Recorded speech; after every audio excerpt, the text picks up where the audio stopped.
Fremantle Media is one of the largest independent TV and production companies in the world. We have offices in over 40 countries. We're a $2 billion business.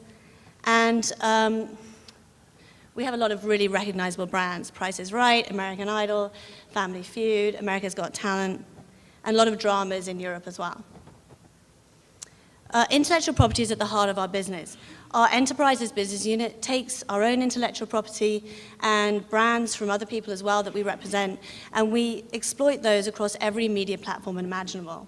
The best example of this is Price is Right.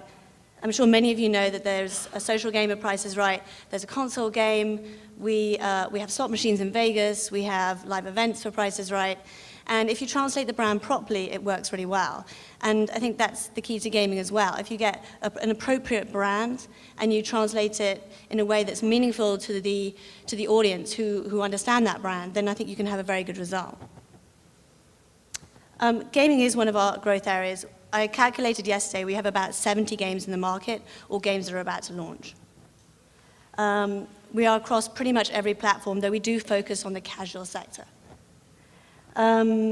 We've had multiple top 10, top 20 hits. Occasionally we've been in the top 5 in iPhone games and so on. And I'm actually going to come back to what it means to be in a leaderboard as an IP game in a minute, and you'll see why. We have multiple partners. We work with multiple business models as well. We do licensing, co-development. We also are moving up the value chain into publishing, and we actually acquired a business called Ludia earlier this year. And social games is one of our biggest growth areas. We have 2 games in the market at the moment, Family Feud, Price is Right, and we'll probably have 10 by the end of next year. And we'll also be looking at launching original IP games. So in our view, media IP is a win-win situation for the social gaming industry. Thanks. I'm a little short. For a developer or a publisher, when you have a recognizable media brand on Facebook, it just makes discoverability easier.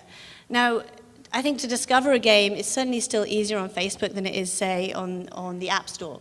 But it's becoming harder and harder. There are more and more games out there. So people are turning to brands to help with acquisition, to be a sort of an acquisition tool which you can perhaps then feed the audience you get in with that brand, and you can feed it to other games. We've also experienced much lower marketing costs with games based on media IP, and I'll come back to some of those figures later, but it's really striking. We also think that media IP-based games, certainly initially, you gain a higher trust with your audience. People know that Price is Right game, it's probably okay. I can probably share it with my friend, even if I haven't really got into the game yet.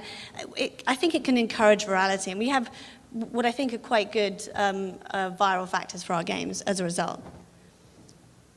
The other thing we find with these games is that we already know the demographic for our brands, and so we can target marketing to our games much more closely when we first launch the games, and therefore our marketing can be more efficient.